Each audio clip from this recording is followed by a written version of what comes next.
Kembali lagi kita bertemu dalam acara Bina Talk Rumah Sakit Bina Bakti Husada bersama saya Dion Ponaki Prakoso. Nah, di Bina Talk kali ini kita akan membahas tentang kesehatan mental di tempat kerja. Di mana kita akan membahas tentang bagaimana sih cara menjaga kesehatan mental kita di tempat kerja. Dan tentunya kita akan bersama dengan dokter spesialis kedokteran jiwa kita yang ahli di bidangnya. Perkenalkan, Dr. Ula Fajanaili Rasyad, spesialis kedokteran jiwa. Selamat siang, Dokter Ula. Selamat siang. Ya, perkenalkan dokter, nama saya Dion, Dok.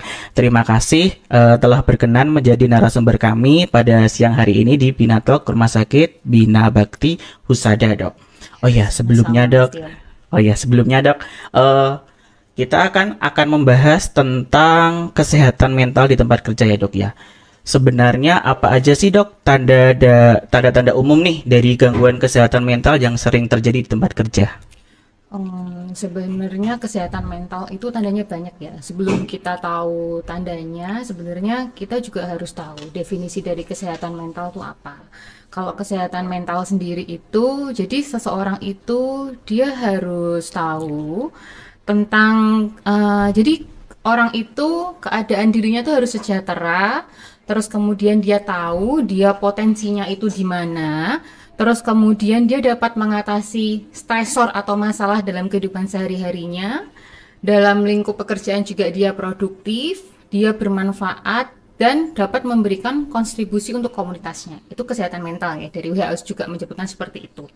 Kalau untuk tanda dan gejala kesehatan mental ya Mas Dian ya, Iya, di lingkup kerja itu banyak. Cuma yang paling sering yang kita temuin di fasilitas kesehatan itu ada tanda-tanda kecemasan dan juga depresi ya. Jadi sebenarnya cemas sendiri itu kan ada yang normal ya Mas ya, ada yang normal, ada yang penyakit gitu. Cemas yang normal itu ketika memang cemas yang untuk sesuatu yang memang harus membuat kita cemas gitu. Misalnya kita mau ujian, udah pasti kita cemas, tapi setelah ujian ya cemasnya harus hilang. Nah, tapi cemas yang tidak normal itu misalnya di tempat kerja itu, misalnya mau masuk kerja ya, padahal itu belum sampai di tempat kerjanya ya Mas Dian ya. Jadi mereka tuh merasa kayak cemas, nanti khawatir, jangan-jangan nanti aku akan dimarahin manajerku lagi, jangan-jangan nanti aku akan dimarahin bosku lagi, nanti dipanggil lagi, jangan-jangan nanti temanku akan ngebully saya, misalnya seperti itu. Itu kan sesuatu hal yang belum terjadi ya sebenarnya, tapi dia sudah merasa cemas. Terus selain itu biasanya juga muncul ketegangan-ketegangan otot atau ketegangan-ketegangan motorik kita nyebutnya. Misalnya lehernya jadi kaku, pasien juga akan sering mengeluh sakit kepala, terus kemudian dia itu akan merasa sesuatu hal itu merasa tidak menyenangkan seperti itu. Terus kemudian ada yang namanya overaktivitas otonom atau itu ada hubungannya dengan saraf pusat. Jadi misalnya deg-degan, terus kemudian sedikit-sedikit khawatir, pusing, rasanya kepalanya enteng, gampang berkeringat, sampai kadang nyuwun sewu kalau mau masuk kerja mungkin diare dulu, atau tiba-tiba nanti jadi sesek, seperti itu. Itu salah satu ciri dari kecemasan. Jadi kalau memang merasakan itu, ya itu sudah masuk ke cemas yang tidak pada umumnya atau cemas yang sudah masuk penyakit. Atau yang kedua itu yang paling sering itu depresi. Jadi depresi sendiri itu jelas di sini ada kesedihan yang dalam, terus kemudian dia seperti nggak ada energi, mudah lelah, terus seperti tidak bisa bahagia. Jadi misalnya dulu dia pulang kerja gitu, oh bisa pergi futsal sama teman-teman gitu Happy kan. ya, Dok, Iya, ya. benar. Tapi sekarang yuk futsal yuk gitu, enggak dulu deh, gue capek, misalnya seperti itu. Terus kemudian juga ada konsentrasinya turun, dia merasa kayak masa depannya suram, terus kemudian tidurnya juga terganggu, nafsu makannya juga terganggu, ada perasaan bersalah, putus asa, tidak bisa berkembang, dan pada akhirnya yang paling buruk adalah ketika seseorang itu sudah memikirkan untuk mengakhiri hidupnya sendiri. Ya, itu yang harus kita warning. Itu tanda dari kecemasan dan depresi, gangguan kesehatan mental di lingkungan kerja. Sampai kayak gitu ya, Dok ya. Iya. Ternyata bisa sampai mengakhiri hidupnya ya, Dok ya, apabila tekanan di tempat kerja.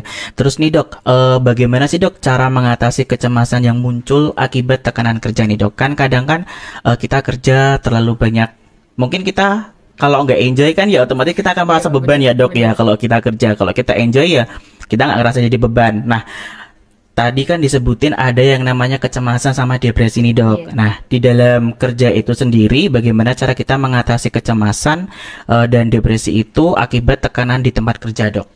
Ya, jadi sebenarnya banyak hal yang bisa kita lakukan ya Mas Dion. Terutama yang pertama itu sebenarnya tidak semua orang mungkin bisa ya. Jadi yang pertama itu cintai tempat kerja Anda. Jadi I kalau love kita ya dok iya, ya. kita cinta dengan tempat kerjanya, kita cinta dengan apa yang kita kerjakan, kita cinta dengan lingkungannya, itu semua akan terasa lebih mudah ya Mas. Terus ikhlas itu juga apa ya, kita ngomongnya tuh mungkin gampang ya Mas Dian, Iya tapi betul dok. melakukannya itu yang kadang susah. Apalagi mungkin ada atasan yang tipenya kalau kita show off gitu, misalnya kita kelihatan oh ini anak ini rajin nih, pasti pekerjaan akan jadi banyak seperti itu. Kalau kita nggak ikhlas ya itu tentu saja akan menguras energi kita. Terus kemudian misalnya jangan sampai kita menunda-nunda pekerjaan. Misalnya kalau udah ada ini, kita buat jadwal sendiri. Jadi time management kita juga harus baik. Misalnya pekerjaan ini kita bisa kerjakan selama 3 hari. Ya udah selama 3 hari itu kita kerjakan. Jangan molor-molor lagi. Karena kalau molor ya otomatis tuh tugas kita tambah numpuk lagi. Kita bisa burnout lagi, kita bisa cemas lagi. Terus kemudian beri batasan yang jelas. Misalnya kita nggak bisa, ya sudah kita bilang nggak bisa. Jangan kayak kita terus jadi kayak, oke aku superhero nih di tempat kerja. Kayak Yang gitu ya, apa-apa Mas. harus bisa ya dok ya. Iya, kita nggak bisa kayak gitu. Kita bukan manusia sempurna. Jadi kalau memang nggak bisa, ya bilang aja nggak bisa gitu. Jadi bos itu juga akan tahu, oh ternyata batasan kita tuh ya seperti ini gitu loh. Iya. Jadi nggak usah nge-push diri kita sampai seperti itu. Terus kemudian kita harus dikelilingi dengan energi yang positif tadi, dengan ikhlas, bahagia, teman kerja yang baik. Itu juga bisa membuat kita akan lebih rileks di tempat kerja. Terus misalnya nih, kadang kan kita juga nggak tahu ya Mas Jun, misalnya Iya. kita lagi enjoy aja nih tiba-tiba dipanggil atasan terus kita dimarahin. Itu kan pasti kita udah Deg-degan cemas ya dok banget ya, gitu cemas Mas banget ya Iya. dok ya. Salah apa nih aku Iya, kayak bener. gitu ya dok. Itu yang bisa kita lakukan adalah karena waktu itu kita di situ juga ya, yang bisa kita lakukan adalah bisa kita relaksasi. Tarik nafas panjang, pelan-pelan dengan hitungan mungkin 6 detik nafas panjang, tahan 7 detik dan dikeluarkan pelan-pelan selama 8 detik. Itu diulang-ulang terus. Kalau memang belum bisa, boleh kok cuci muka, minum air dingin atau air hangat biar kita rasanya lebih rileks. Terus kalau ada jam istirahat, saran saya sih lebih baik keluar. Biar kita kayak ada refreshnya walaupun mungkin 15 menit 20 menit ya, tapi itu lebih lumayan lah daripada harus terkungkung di tempat itu. Terus kalau memang ada jatah cuti ya udah Diambil aja ya Iya. dok ya, demi kesehatan mental Mental lagi ya kita, dok ya. bener. Gak usah terlalu ya rajin-rajin lah, kalau emang itu haknya kan bisa diambil Iya. gitu. Baik dok. Berarti cari mood juga harus ada ya dok ya di Iya. kerjaan itu ya. Bagaimana Betul. cara kita meningkatkan mood juga ya dok Iya. ya. Oke. Kalau ini dok, bagaimana cara kita melakukan komunikasi tentang masalah kesehatan mental di tempat kerja? Komunikasi yang seperti apa sih dok yang harus kita lakukan biar mental kita itu tetap sehat? Oke, kita kadang kan bekerja itu kita merasakan bahwa wah kerjaan kita banyak nih, kadang kan seperti itu dok. Tapi kan kita tetap harus waras jiwa gitu dok. Iya. Itu bagaimana dok? Komunikasi seperti apa yang harus kita lakukan? Iya, jadi kalau masalah komunikasi itu yang jelas kita juga harus mengontrol emosi kita ya Mas Dian ya. Karena kadang kalau emosi kita lagi tinggi, kata-kata yang kita keluarkan juga akhirnya semuanya berbau negatif. Iya. Yang jelas kalau memang kita rasa kok ini pikiran saya lagi tinggi-tingginya nih, tadi relaksasi dulu. Terus setelah itu baru diomongkan baik-baik mungkin ke atasan, bilang kalau seumpamanya seperti ini Pak, saya tidak bisa karena keterbatasan saya seperti ini, misalnya seperti itu. Atau mungkin misalnya nih, kan nggak sama semua orang kita cocok ya Mas Dian ya. Iya. Kadang kalau memang nyuwun sewu ada bully di tempat kerja, kalau memang kita sudah merasa nggak nyaman, yang bully itu kan berarti kita nggak nyaman ya. Itu kita juga harus berani untuk speak up. Misalnya, saya nggak suka loh kalau kamu ngomong seperti ini. Memang saya salah apa dengan kamu. Jadi memang kita harus bicarakan baik-baik mana itu masih dalam koridor kita aman, mana yang sudah benar-benar ini tuh udah nggak bisa didiemin gitu. Udah nggak bisa ditolerir Iya, lagi ya dok karena kalau ya. kita diem ya merekanya enjoy-enjoy aja ya akhirnya ya kita sendiri yang akan turun. Terus kalau memang bisa ngobrol seperlunya sih memang ngobrol seperlunya aja ya itu sih. Jadi intinya kalau olah komunikasi yang baik itu ya ngobrol seperlunya, nggak usah mungkin senggol sana senggol sini, atau mungkin misalnya mau cari pencapaian tapi ya sikut sana sikut sini itu juga Nggak baik nggak ya dok baik ya, ya. budaya kerja yang kurang baik ya dok Iya, ya. kompetitif pun ya harus yang Iya, ini yang sehat gitu. kalau ini dok, kadang itu kan kita bicara tentang komunikasi ya dok. Terkadang kan orang itu kan ada yang mau menerima masukan dari orang lain, ada yang tidak. Kadang itu kita menyebutnya kata-kata baper ya dok ya. Lah itu gimana sih dok?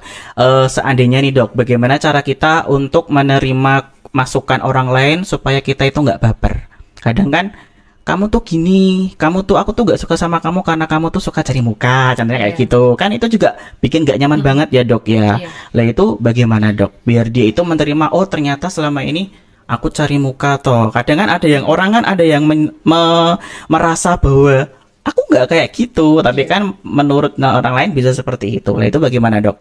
Ya, yang jelas misalnya kalau kita sebagai orang yang ngasih tahu ya, jadi lebih baik ngasih tahu ke temen si X gitu, itu dalam kondisi yang memang sepi atau kita hanya ada kita sama dia aja. Yang jelas jangan sampai ada orang lain tahu. Dan kita misalnya sebagai si X yang memang dikritik, awal mula pastilah ngerasa nggak nyaman. Semua orang itu kalau dikritik pasti nggak nyaman ya. Pasti Ya. manusiawi ya Benar, dok, benar. berarti. Tapi setelah itu kita bisa kok berkaca gitu. Kita lihat lagi, oh ternyata saya tuh kurangnya di sini, saya kurangnya di sini. Oh, berarti teman saya tuh masih baik loh sebenarnya kasih tahu saya tuh kurangnya di sini, di sini, di sini dengan cara yang baik seperti itu. Jadi kalau baper sedih awal itu wajar. Tapi Pasti. setelah itu kita juga harus mau evaluasi diri sih. Kalau nggak seperti itu juga kita nggak akan berprogres untuk jadi individu yang lebih baik.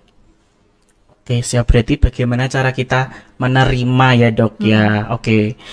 Terus dok, ini dok, bagaimana sih dok cara membangun budaya kerja yang mendukung tentang kesehatan mental tadi dok? Budaya kerja apa yang harus kita lakukan biar produktif juga dalam kita bekerja?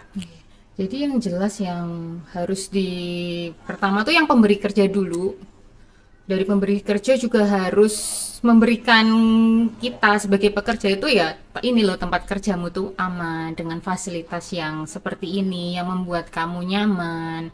Terus kemudian mungkin untuk manajer atau pembagian kerja itu juga harus sesuai dengan porsinya gitu. Misalnya orang ini nih dengan misalnya ya dengan gangguan saraf tulang belakang yang memang dia nggak bisa berdiri lama, ya udah jangan dikasih ke produksi yang dia harus berdiri lama seperti itu. Jadi beban kerja dan kemampuan fisik itu juga harus diukur juga.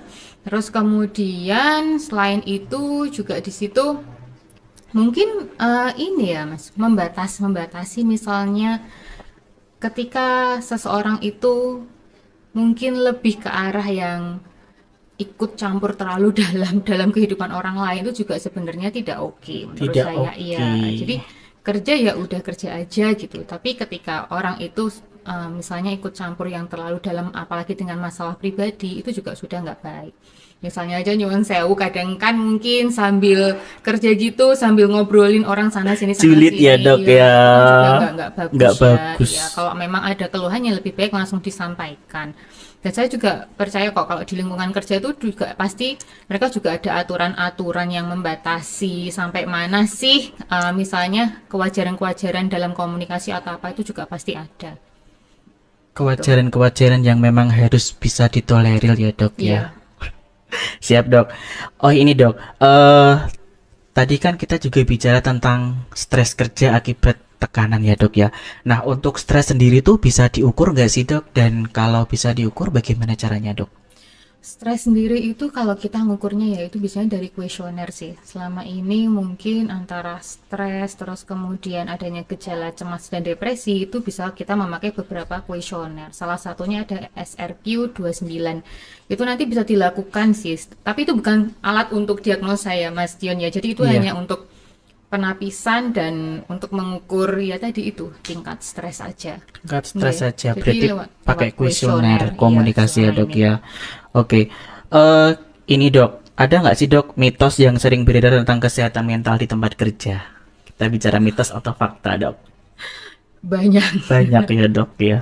Seperti apa dok biasanya yang biasanya dokter temuin tentang mitos-mitos atau fakta kesehatan mental di tempat kerja?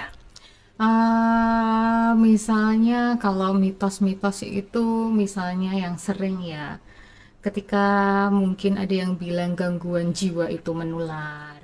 Kan memang mungkin si X gitu kan dia izin karena memang ternyata dia punya suatu gangguan jiwa berat gitu. Dan ada yang bilang, "Oh, kamu teman kerjanya ya, jangan nanti-nanti jangan-jangan kamu tertular seperti itu." Jadi ya, baik lagi kalau gangguan jiwa itu tidak menular ya. Terus kemudian lebih cenderung mungkin ke stigma negatifnya itu yang kuat daripada mitosnya. Oh, Iya. stigma negatif Iya, ya dok. stigma, lebih ke stigma Mas Dion. Hmm, ini juga dok. Bagaimana sih dok cara kita untuk menangani diskriminatif dari atasan dok? Kadang kan ada tuh dok di beberapa tempat itu seorang atasan itu lebih condong si A daripada si B, padahal si A itu kerjanya tidak lebih baik daripada si B. Lah itu bagaimana cara kita melakukan komunikasi ke atasan kita dok? Oke, jadi kan sebenarnya beliau itu juga pasti bisa ya menilai apa pola kerja kita, hasil kerja kita. Kalau memang kita ngerasa kita sudah oke, hasil kerja kita sudah baik, tapi beliau penilaiannya masih minus mungkin atau masih tinggian teman kita yang nyuwun Iya. sewu lebih pandai untuk merangkai kata-kata atau bla bla bla bla itu ya. Ya balik lagi sih, ya sudah karena kita sudah hasilnya maksimal, tapi beliaunya masih menilai seperti itu, ya udah nggak masalah. Karena itu kan kita kerja itu niatnya bukan mencari validasi atau apa ya, Pengakuan mungkin ya pengakuan, dok. iya. Tapi ya kita harus tadi ikhlas, terus kemudian cinta sama tempat kerja, kita kasih yang terbaik untuk tempat kerja. Kalau memang orang lain menilainya kita masih kurang, ya udah nggak masalah. Gitu. Baik dok. Terus lagi nih dok, kadang itu kan apa namanya di tempat kerja ada beberapa hal yang harus di target-target ya dok. Kadang kan kita kan kerja ada targetnya. Apabila kita tidak bisa mencapai target, kadang kan ada punishment nih dok. Nah, bagaimana sih dok cara menyikapi punishment itu biar kita nggak semakin stres dok? Oke, yang pertama kita pasti udah tahu ya kalau punishment tuh pasti ada. Terus yang kedua ya kita harus tadi itu berkaca lagi. Jadi kita lihat dalam diri kita, apa sih yang menyebabkan kita itu sampai dapat punishment, kesalahannya dari mana? Itu yang nanti harus membuat kita evaluasi.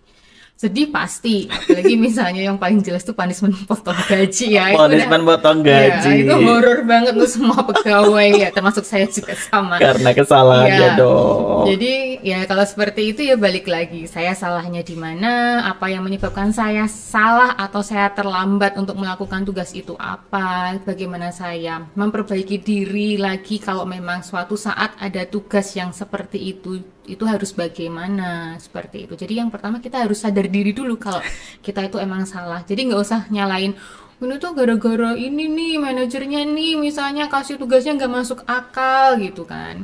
Yang kita pasti lihat ada dari kita sendiri dulu. Lebih ke sadar diri Iya, ya lebih dok. ke sadar Iya. diri.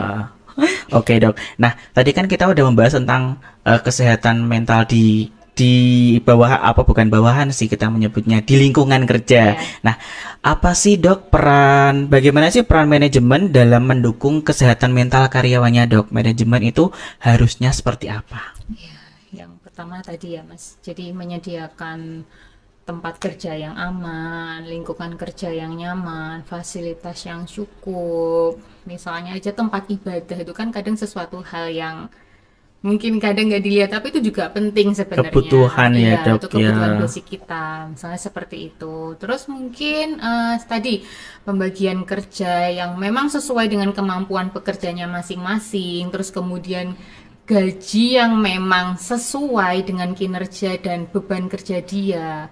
Terus kemudian juga suatu perusahaan atau manajemen itu juga harus apa ya? Harus ada apa ya istilahnya itu kayak tim mungkin ya Mas Dion ya. Jadi kalau tim untuk kesehatan mental untuk pegawainya. Jadi di tim itu nanti di situ mungkin isinya juga bisa manajer, bisa kayak konselor, psikolog, atau rekan kerja juga yang sudah ada pelatihan. Jadi nanti mereka akan mendeteksi pegawai-pegawai yang dengan kesehatan mental itu, sehingga nanti akan dilakukan treatment atau asesmen lebih lanjut. Dan Iya. itu wajib ada untuk di semua ini. Wajib ada ya dok. Soalnya kadang kan mungkin lebih berfokus pada kesehatan fisik mungkin ya dok, Iya. dan kurang aware sama kesehatan Mental. mental. Ya karena kadang kan kita merasa bahwa apa namanya kita udah kerja, udah capek, ditambah capek mental itu kan Iya. jadi double ya dok ya. Iya. Malah apa namanya menurunkan produktivitas kita dalam Iya. bekerja ya dok ya. Ya, dan jelas untuk manajemen sendiri juga harus menghapuskan stigma tentang kalau orang dengan gangguan jiwa itu mereka nggak bakal bisa kerja loh, seperti itu. Itu benar-benar harus dihapuskan, karena nggak semua orang dengan gangguan kesehatan mental itu terus dia nggak produktif gitu, enggak. Kan kesehatan mental itu juga, gangguan jiwa itu kan juga ada grade-grade-nya. Selama itu masih ringan ke sedang, dia masih bisa kok produktif seperti teman-teman yang lain yang memang tidak punya masalah di kesehatan mentalnya. Oke, dok, ini ada beberapa pertanyaan ya, dok ya. Oh iya, tadi disebutin ya, apa namanya, udah disematkan bahwa akan ada hadiah 4 untuk penanya yang beruntung ya, dok. Ini ada pertanyaan, bagaimana sih, dok, cara kita mengontrol emosi di tempat kerja? Oke, yang pertama ketika kita emosinya udah mulai marah, jadi Meletup-letup iya, gitu ya, dok kita ya. kan tahu ya kadang ya kapan sih emosi kita mulai naik itu. Kalau kita mau mengamati itu kita tahu. Jadi ketika pas mau mulai naik itu kita harus kayak ada saklar gitu, kita langsung matikan tek gitu. Nah, setelah itu kita bisa tadi, kita relaksasi, kita duduk bersandar, kepala juga harus bersandar. Terus kita tarik nafas panjang sekitar 6 detik, ditahan 7 detik, dan dikeluarkan pelan-pelan selama 8 detik. Itu membantu kita untuk biar emosi kita itu bisa turun. Atau misalnya kita mau marah gitu, udah sampai di Gregetan ya, dok, gitu. cara jawabannya. Iya, benar. Ih, kayak gitu Kita ya, dok bisa ya. hitung dulu. Kita tenang, kita duduk, kita hitung 1, 2, 3 sampai rasanya emosinya tuh turun, baru kemudian kita bisa lanjut bekerja lagi. Atau kita bisa ambil air, kita bisa cuci muka, atau yang muslim itu biasanya juga bisa wudhu. Kalau memang ada kesempatan untuk sholat ya kita sholat. Atau kita bisa minum air hangat, terus kemudian kita bisa minum air dingin sampai emosi kita rasanya turun. Jadi intinya itu ketika emosi kita lagi tinggi-tingginya, itu kita jangan langsung ngomong, kamu bla bla bla bla bla bla. Nanti yang keluar hanya kata-kata negatif ya. Jadi memang harus diolah seperti itu. Dan penyesalan selalu timbul di belakang ya, Iya, dok, akibat iya, kata-kata iya. negatif kita. Oke, ini ada lagi, dok, pertanyaan. Jika kita sudah merasa bosan sama kerjaan kita di kantor, apakah ini tandanya kita sudah mengalami stres, dok? Banyak nih, dok, kayaknya. Iya, benar. Iya, kita udah bosan kerja nih, apalagi isu-isu Gen Z itu ya, dok. Males kerja nih karena udah bosan kayak gitu. Bagaimana, dok, Iya. untuk menyikapinya? Sebenarnya bukan hanya Gen Z, Mas. Iya, ya. Mungkin kita aja juga ya, dok, ya. kaum milenial juga sama sebenarnya. Jadi sebenarnya ya itu tanda-tanda burnout sih sebenarnya. Kalau udah Burnout, seperti ya. itu, kalau memang kita ada jatah cuti, bisa kok, boleh kok kita cuti. Gitu. Kalau memang seperti itu udah jangan dipaksa. Yang ada ya nanti kayak mobil mesinnya panas dipaksa pasti nanti akan Meletup mogok ya, Dok. atau Rusak meledak. ya, Iya. Dok, ya. Manusia juga sama. Kalau memang udah tahu itu burnout ya udah. Kalau butuh cuti kita cuti dulu. Karena itu hak ya, dok ya. Iya, itu Pasti hak kita. setiap perusahaan itu pasti memberikan cuti ya, dok, Iya. untuk staff-staffnya. Benar. Ini ada lagi, dok. Apa namanya? Tolak ukur apa yang dapat kita jadikan sebagai dasar peringatan bahwa kita bisa dikatakan telah mengalami gangguan mental di tempat kerja, dok? Ya, jadi tadi ketika kita sudah tadi mengalami kecemasan-kecemasan yang sifatnya sudah tidak umum, sudah tidak wajar, tidak normal, terus kita ngerasain tadi tanda-tanda depresi, sedih yang dalam, nggak mood, apa-apa nggak mood, bawaannya sedih, yang tadi kita hobi misalnya, kalau cewek-cewek misalnya hobinya ngedrakor, Oh iya. tiba-tiba kalau nonton drakor tuh kayak aduh kok udah kayak hampa gitu ya mungkin Mas Dion. Terus kemudian ada rasa capek, putus asa, konsentrasinya turun, ada rasa bersalah mungkin, atau yang paling parah itu tadi sampai nggak bisa tidur, nafsu makan terganggu atau turun, sampai yang nyuwun sewu ada pikiran untuk mengakhiri diri Mengakhiri sendiri. hidupnya. Dan hal-hal itu tentu saja akan berpengaruh terhadap kinerja kita. Nah, itu berarti kita sudah harus warning, ini ada apa nih dengan diri kita, seperti itu. Jadi kalau udah seperti itu, misalnya kan tanda awalnya tuh udah ada ya. Misalnya tiba-tiba kok saya hobinya ini jadi nggak seneng, kok saya konsentrasinya jadi turun, sering ditegur atasan, itu berarti sudah ada tanda-tanda awal nih. Ya udah, kita evaluasi diri kita dulu. Kita bisa tadi ke konselor, ke psikolog. Nanti kalau memang dari psikolog, oh ini membutuhkan untuk penanganan psikiater, nanti juga pasti akan dirujuk ke psikiater. Jadi kalau memang ada tanda-tanda diri kita udah ngerasa kayak burnout, lelah, ya udah kita stop dulu, kita evaluasi lagi. Jangan terus dipaksa sampai akhirnya gangguan-gangguan yang lebih berat itu muncul. Seperti itu. Berarti itu ya dok, kalau kita datang udah rasanya udah lelah gitu, terus pulang makin lelah, berarti itu udah salah satu jadi tanda awal ya dok, bahwa kita Iya. harus segera konsultasi ya dok. Ya mungkin, tapi itu bukan sindrom hari Senin ya. Oh, sindrom bukan hari Senin ya. Biasanya kalau hari Senin sindrom Semoga harimu hari Senin terus ya dok ya. sindrom kita senangnya kalau pas habis terima gaji ya. Iya. Udah aduh gitu. Terima gaji, belanja online, udah. Habis itu depresinya muncul, duitnya habis. Depresinya muncul sekali dok. Baik. Iya, jadi itu harus seperti itu tuh harus selama beberapa hari, seminggu, 2 minggu. Kok kayak gini terus ya, itu berarti harus di warning. Oke. Kita ada apa sih dengan diri kita gitu. Selalu merasakan ada yang salah apa enggak sama diri sendiri ya dok iya, ya. benar. Baik dok, ada pertanyaan lagi nih dok. Izin tanya dokter, kenapa kadang kalau melihat rumah yang kotor bawaannya tidak mood apa-apa dokter? Lah ini gimana dok? Iya ya, kalau Rumah kotor jadi tidak mood. iya kadang memang semuanya ya, menurut saya kok semuanya ya. Jadi Semua kalau ya ya dok ya. capek kerja di rumah, aduh berantakan, apalagi sebagai emak-emak sejati gitu kan mas, aduh ini apa lagi, ini pasti larinya juga nggak mood.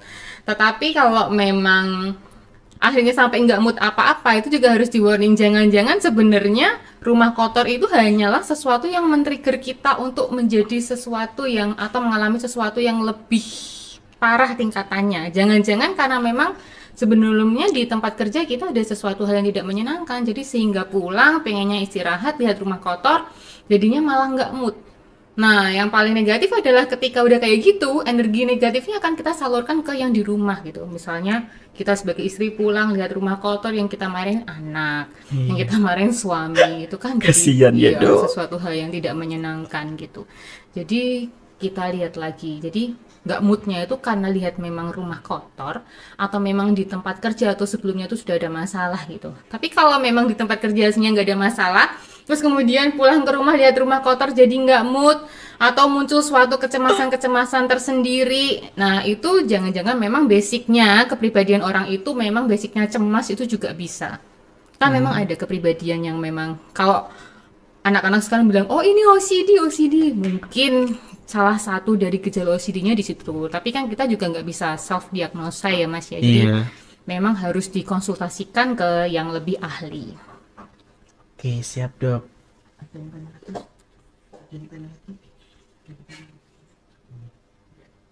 Atas mas. Ya gitu. Oke, satu lagi ya dok ya. Ini nih dok yang mungkin mungkin banyak yang ngalami ya dok ya. Bagaimana cara kita menghadapi bos yang toksik, dan kapan kita harus resign demi kesehatan mental kita? Wah, bos yang toksik bos nih yang dok. Jadi bosnya yang keluar apa saya yang keluar gitu. Oh iya.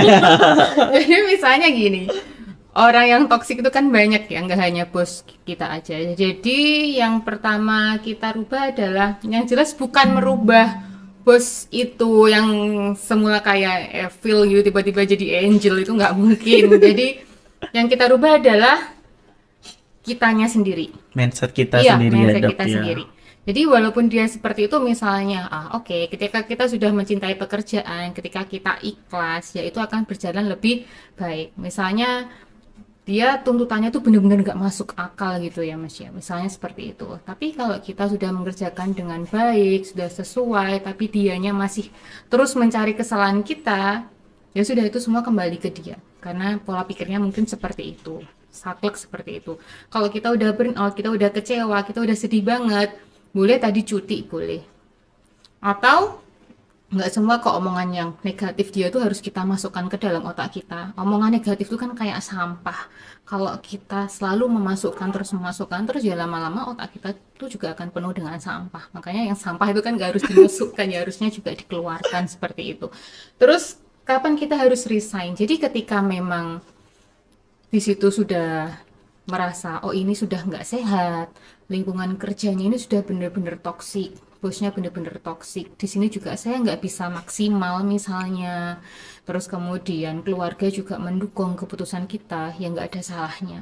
Apalagi kalau sampai ada nyuwun sewu bully fisik. Kalau udah seperti itu, dari lingkungan kerja juga tidak ada perlindungan yang jelas untuk kita, nggak ada salahnya kalau kita keluar. Itu kan juga melindungi diri kita sendiri.